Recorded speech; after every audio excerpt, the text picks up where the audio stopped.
coming in at number 91, we have Tennessee Titans free safety, Kevin Byard.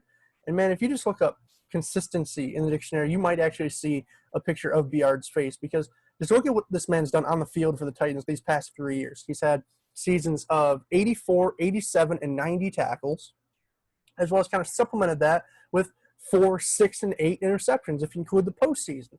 So it's like there's very few safeties that are averaging 87 tackles and 6 interceptions year in and year out, but Kevin Byard is at this point. And that's why the Titans paid him that huge contract, that $70 million over 5-year contract a couple offseasons ago that people kind of slammed at the time, but now those people are kind of foolish now, because Kevin Byard, he continues to bring it game in, game out, year in, year out, and that's why he's number 91 on my mic'd up top 100. And first things first, there's a lot of stuff that makes Kevin Byard really special, so I have a lot of clips for you guys today. We're going to try and rattle through these as quickly as possible. So this first one is from the Ravens and Titans playoff game, where Byard is actually going to come up with an interception. That's not why we're here. We're just here to look at strictly his acceleration. So what you're going to see is him as this cover one deep safety, in which initially he's going to start out in a back pedal, obviously, because as really that only deep defender, he has to make sure that he's not giving up leverage in case either of these guys are pushing downfield deep. So that's what you're going to see initially. He's backpedaling, but as he's reading Omar going through his progressions, he realizes that his eyes are settling in on this kind of intermediate area of the field. So we're going to see is Byard utilizing what's called a T-step, which we're going to touch on kind of next slide, and just watch his burst coming from that back pedal into really him driving on the football. So that's what I want to focus on here, because look at how quickly he's able to make up 10 yards of ground, and he kind of gets lucky. Omar has an errant pass, and Byard puts himself in a great position to make an interception, flip the field for the Titans, and really give them a chance to ultimately upset and beat the Ravens in this game. So is it a great interception? Not necessarily. He didn't, it's not like he made a crazy play on the ball, but I do love how he's able to transition from just backpedaling all the way back to really this 13-yard line. And then once he reads Omar's eyes and once he sees him really get in this throwing motion and put the ball in the air, how quickly he's able to come up and make such a nice play, really just driving down on those offensive players, really 10 yards downfield. It's just stuff like that Byard is so good at, just reading and reacting to his keys, and that's what puts him in such good positions to make plays like this. And really what allows Byard to accelerate so quickly in and out of those breaks is his footwork. So what I wanted to focus on here was Byard utilizing what's called a T-step, right? So a T-step is kind of the fundamental technique used by defensive backs, in which you're going to plant that outside foot horizontally. Once you realize that you want to make a break on the ball, you're going to plant that outside foot horizontally in the ground, and then you're going to angle that front leg in whatever direction you want to go, kind of forming a T, right? Back foot, front foot.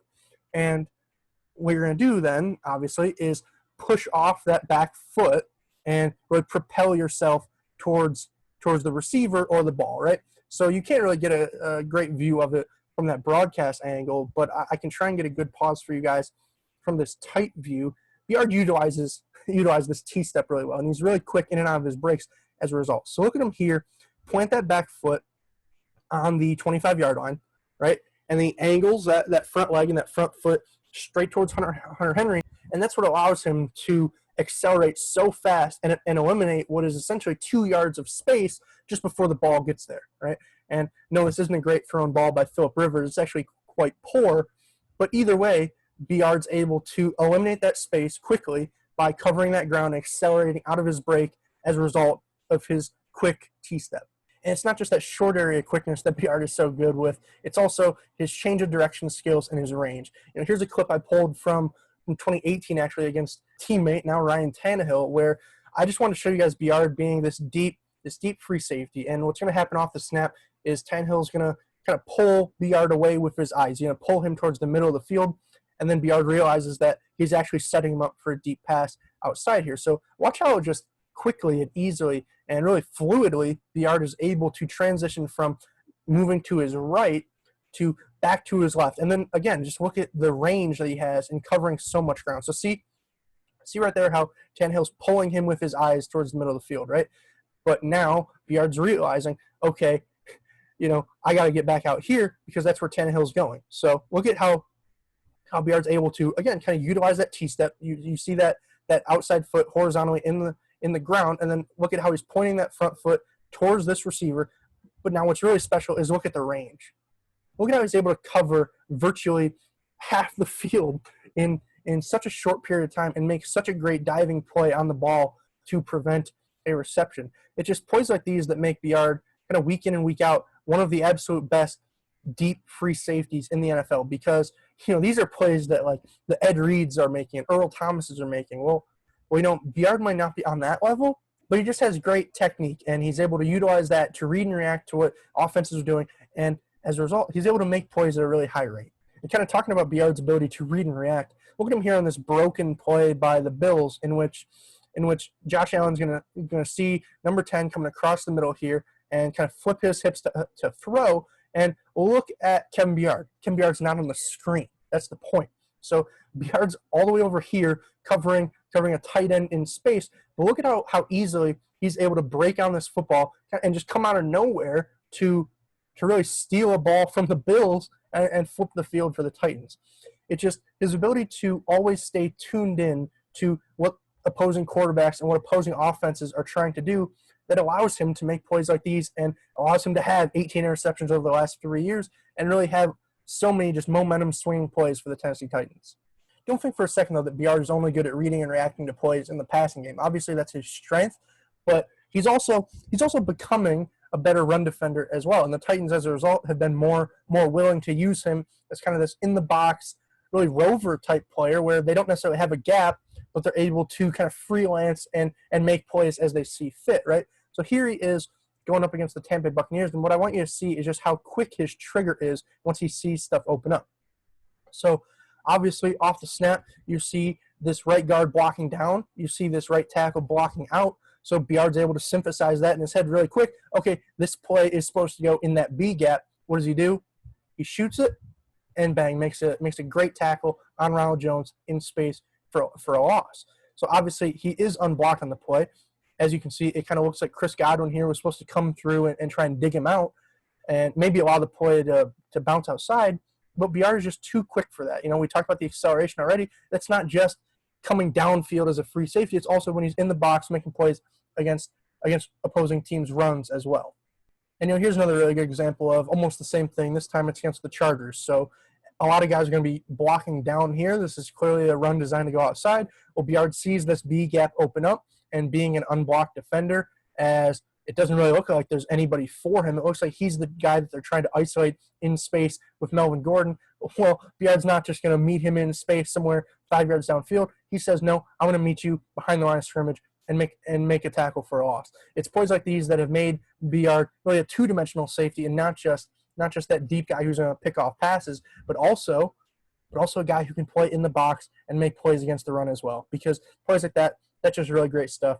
One thing that kind of jumped out on tape that surprised me a little bit about Byard was just his toughness and like competitiveness when he is playing the run, right? So here he is lined up, again, as that almost rover-like defender where he doesn't necessarily have a gap.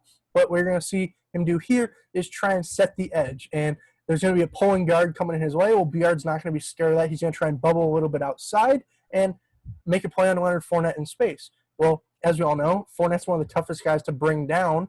So while a lot of defensive backs are going to make business decisions and kind of take it easy here on this tackle and hope somebody else is here to back him up, look at Byard just never give up on this play by Fournette and really force an even larger loss in the backfield.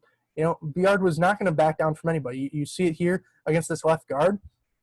Byard doesn't really shy away from contact. He just sees that Fournette's trying to take this play outside, so he goes right there with him, and as a result, the guard doesn't block anybody. And then what's he do? Even though Leonard Fournette, who's got those strong hands, that strong lower body, even though he's trying to stiff arm Byard and get him out of the play, Kevin Byard's an absolute pest, and he's just going to hang on Fournette behind the line of scrimmage until the rest of his team can come rally and bring him down for a huge loss. It's points like that just that competitive fire in Byard that I really enjoyed watching on film and kind of surprised me, if we're being completely honest. But what didn't surprise me at all, really, knowing Byard has that range, it's his fluidity and his ability to just flip his hips in any direction and just cover guys no matter what they do. So watch him here going up against this Colts tight end underneath, and look at how initially he's looking as if this is going to be an outward breaking play, right? Look at how how his feet are pointed to the outside. Look at how once that tight end puts his feet in the ground, how easily and smoothly Byard is able to flip his hips back inside and again just smother the tight end all the way down the field. So what happens as a result?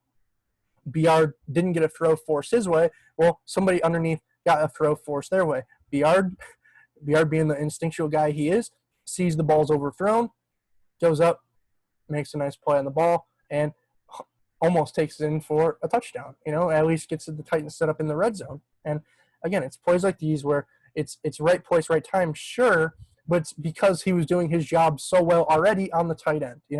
He could have just as easily been a step slow, a step behind, and given up a 10-yard in route to this tight end. But no, he's too smooth in and out of those breaks to really let that happen. And as a result, when there's an overthrown ball by Jacoby Brissett, he's going to make him pay and flip the field for the Titans. And kind of hand in hand with fluidity comes body control, right? So here's Byard, again, as that deep free safety. And what you're going to see here is he's a little bit slow to react to this outward breaking route because he has to be cognizant of this deep route, right? So what you're going to have, though, is him getting as close to the catch point as he can. There's that T-step, again, that he's going to accelerate out of. And what you're going to see is Byard stretches out all 5'11" of him to make a beautiful play on the ball that he really had no business making because, again, like I said, he was slow. He was a little bit slow to get to that underneath route because the over top one, well, he's still able to somehow make an absolutely beautiful play and really make A.J. McCarron and the Texans pay. And before we get to Byard's bread and butter, his ability to play zone coverage, I also want to give him some props in an area that I thought he showed substantial improvement in 2019 compared to the film I put on in 2018-17. In years past, it felt like he was often just that deep free safety on most plays. Well, now, as I said, the Titans are starting to have the confidence in him that he can play close to the line of scrimmage. And here we have him on a critical fourth down play, wind up manned up against Dawson Knox, who has the size advantage, he has the strength advantage, and Byard's kind of fearless in his ability to just mirror and match Knox. He tries to press him a little bit off the line, but more importantly, just his ability to stick right in that hip pocket and as you see, get that inside hand in there and make a play on the ball just before it arrives, preventing, as I said, a critical fourth down conversion. It's just plays like these that I don't feel like we saw the 2017 or 2018 Kevin Byard making nearly on as consistent a basis. But as I said, he's not known for his man coverage. He's more prominently known for his ability to play zone. But why is he so good in zone? It's kind of just putting everything together that we've talked about so far. We're going to see on this play from 2018 against Eli and the Giants is his ability to read and react to Eli's eyes. You're going to see his quick footwork. You're going to see him hit one of those T-steps, accelerate out of his back pedal, and make a great drive and cover a lot of ground to really get to this football, secure the catch, and flip the field for the Titans. So here it is. You see the back pedal, read and react, T-step, accelerate, cover some ground with that great range he has, and go make a play on the ball. And it's just plays like these that Byard has on such a consistent basis when he's either batting the ball away and just disrupting the receiver at the catch point, or he's flipping the field and hauling the ball in. And it's why the Titans paid him, as I said earlier. It's why the Titans were willing to pay him $14 million, and it's why I was willing to put him at number 91 on my mic'd up top 100. Last but not least, though, if you enjoyed the video, make sure you leave a like. Make sure you leave a comment. Did you think that I kind of nailed my evaluation of Byard and his skill set? Or did you think that I either overstated or understated what he brings to this Titans defense on a week-in and week-out basis? I'd love to hear your guys' kind of feedback and thoughts. Just toss them in the comment section down below. And as always, if you guys did enjoy the video, make sure you subscribe too. We have 90 more of these on the horizon, and I can guarantee at least one more Tennessee Titan will most definitely be on the way. So make sure you subscribe, get these videos in your sub boxes. I've been posting 2 a day. I'm really enjoying the series so far. Hope you guys are as well. But with that being said, I'm mic'd up. Now I'm mic'ing out. Peace, guys.